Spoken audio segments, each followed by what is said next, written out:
மகாபாரதம் எழுதப்பட்ட இனிய கதை. மகாபாரதம் வடமொழியில் எழுதப்பட்ட இதிகாசம். இதனை எழுதியவர் வேதவியாசர். இவர் பராசரர் என்னும் முனிவரின் மைந்தர். இந்த புனித கதையினை உலகுக்கு அறிவிக்க ஆசை கொண்டார் வியாசர். இக்கதையினை அவர் சொல்ல யாராவது எழுதினால் நன்றாக இருக்கும் என்பது வியாசரின் விருப்பம். ஆனால் அப்படி எழுதும் ஆற்றல் மிக்கவர் யார் என அறிய இயலாத நிலை.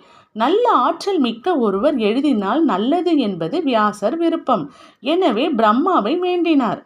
பிரம்மா அவர் முன் தோன்றினார். இறைவா, என்னிடம் ஓர் அற்புத கதை உருவாகி இருக்கின்றது. இதனை நான் சொல்ல சொல்ல யார் எழுதுவார்கள் என அறிய முடியவில்லை.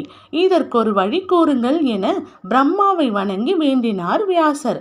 கணபதி பிள்ளையாரை எழுப்பி அழைத்து அவரிடம் உன் கோரிக்கையை முன்வை என்றார் பிரம்மா.